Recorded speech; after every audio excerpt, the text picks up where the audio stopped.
দর্শক, এই মুহূর্তে আপনাদের যুক্ত করেছি ঢাকার কমলাপুর রেল স্টেশন থেকে এবং দেখানোর চেষ্টা করছি সন্ধ্যার এই মুহূর্তে কেমন যাত্রীর চাপ রয়েছে এবং কী ধরনের পরিস্থিতি রয়েছে এই কমলাপুর রেল স্টেশনে।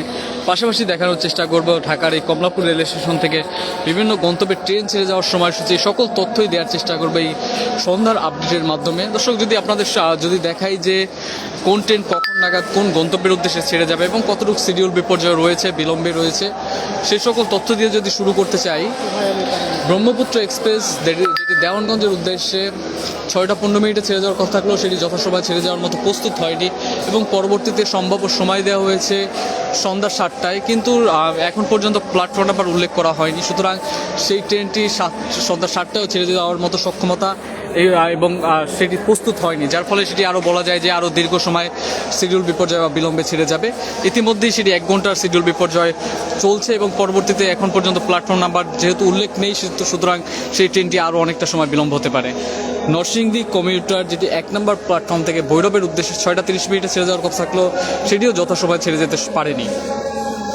11 সিন্দুর গোধূলি যেটি 5 নম্বর প্ল্যাটফর্ম থেকে কিশোরগঞ্জের উদ্দেশ্যে 6টা 45 মিনিটে ছেড়ে যাওয়ার কথা রয়েছে, সেটিও এখন পর্যন্ত ছেড়ে যেতে সক্ষম হয়নি। এই মুহূর্তে ঘড়ির কাঁটায় 6টা বাজে 48 মিনিট, সুতরাং সেটিও আমরা দেখছি যে বিলম্বে চলছে। নারায়ণগঞ্জ কমিউটার যেটি শহরতলি প্ল্যাটফর্ম থেকে নারায়ণগঞ্জের উদ্দেশ্যে 7টা 35 মিনিটে ছেড়ে যাবে। জাহানাবাদ এক্সপ্রেস যেটি শহরতলি প্ল্যাটফর্ম থেকে খুলনার উদ্দেশ্যে ঠিক 8টায় ছেড়ে যাওয়ার কথা রয়েছে। কুড়িগ্রাম এক্সপ্রেস যেটি কুড়িগ্রামের উদ্দেশ্যে ঠিক 8টায় ছেড়ে যাওয়ার কথা রয়েছে, সেটির প্ল্যাটফর্ম নাম্বার এখন পর্যন্ত উল্লেখ করা হয়নি। দ্রুতযান এক্সপ্রেস যেটি পঞ্চগড়ের উদ্দেশ্যে 8টা 45 মিনিটে ছেড়ে যাবে, সেটিরও প্ল্যাটফর্ম নাম্বার এখন পর্যন্ত দেওয়া হয়নি।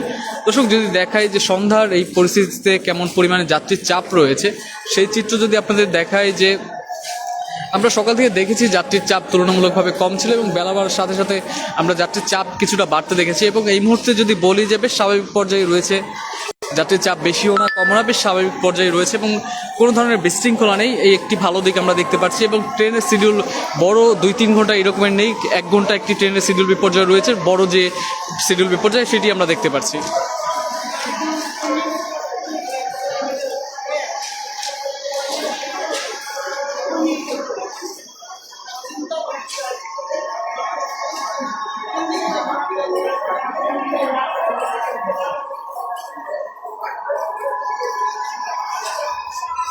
দর্শক, যদি একটু প্ল্যাটফর্মে নিয়ে যাওয়ার চেষ্টা করি, 2 এবং 3 নম্বর প্ল্যাটফর্মে যদি প্রবেশ করে দেখাই যে সেখানে চিত্র,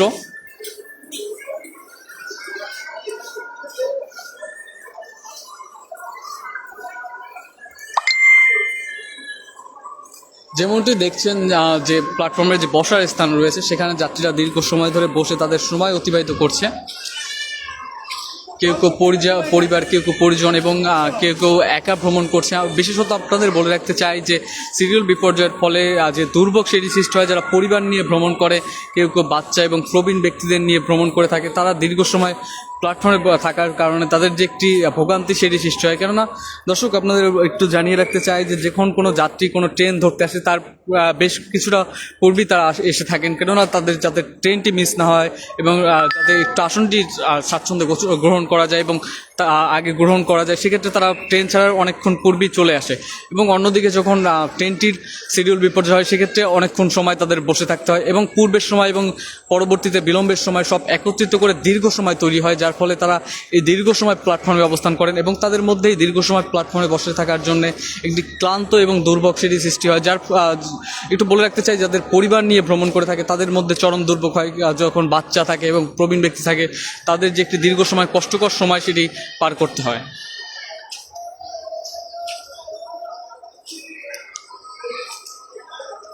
যেমনটি দর্শক দেখছেন যে প্ল্যাটফর্মে যে বসার স্থান রয়েছে সেখানে যাত্রীগণ তাদের সময় অতিবাহিত করার জন্য এখানে বসে রয়েছে। কেউ কেউ বিভিন্ন জায়গায় পাইচারি করছেন, কেউ কেউ পরিবার পরিজন নিয়ে গল্প করে তাদের সময় অতিবাহিত করছেন।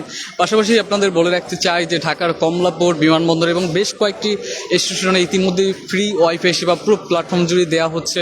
সুতরাং এই কমলাপুর রেল স্টেশনে ফ্রি ওয়াইফাই সেবা রয়েছে, যেখানে যাত্রীগণ স্ক্যানিং করার মাধ্যমে যাত্রীরা ফ্রি ওয়াইফাই সেবা গ্রহণ করতে পারবেন এবং তাদের সময় অতিবাহিত করতে যাতে একটু যে সময় অতিবাহিত করতে পারেন, সেক্ষেত্রে তারা ফ্রি ওয়াইফাই ইউজ করে তাদের সময় অতিবাহিত করতে পারবেন। পাশাপাশি যদি বলি যে যাত্রীদের জন্য চলন্ত অবস্থায় রানিং ট্রেনে সেক্ষেত্রেও আমরা দেখেছি বেশ কয়েকটি ট্রেনের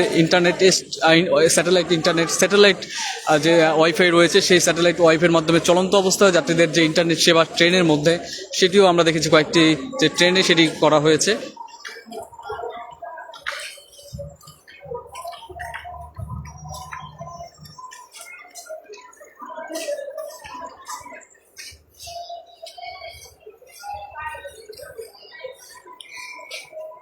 দর্শক, সামনেই রয়েছে 1 নম্বর প্ল্যাটফর্ম নরসিংদী কমিউটার সিটি। সেই ট্রেনটি কিছুক্ষণ পূর্বেই এই 1 নম্বর প্ল্যাটফর্ম ত্যাগ করেছে ভৈরবের উদ্দেশ্যে।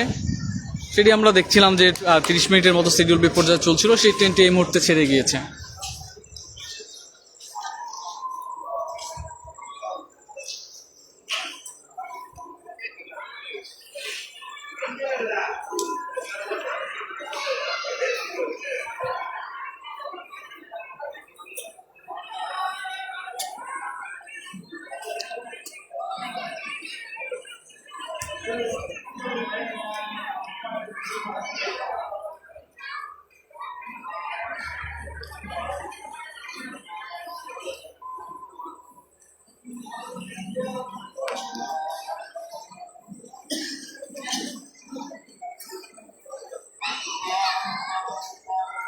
দর্শক, আপনাদের একটু জানিয়ে রাখতে চাই যে কমলাপুর রেল স্টেশনে নামাজের স্থান রয়েছে কয়েকটি। যদি আপনাদের বলি যে এখানে একটি 1 নম্বর প্ল্যাটফর্মে খোলা নামাজের স্থান রয়েছে, পাশাপাশি আপনাদের যদি বলি যে 2 তলায় একটি নামাজের স্থান রয়েছে এবং পাশেই মসজিদ রয়েছে। এগুলো সাধারণত পুরুষদের জন্য নামাজের স্থান রয়েছে, কিন্তু মহিলাদের জন্য এখন পর্যন্ত কোনো নামাজের স্থানেই কমলাপুরে নেই। এবং সামনে দেখছেন যে 1 নম্বর প্ল্যাটফর্মে সেখানে নামাজরত রয়েছে ব্যক্তিরা।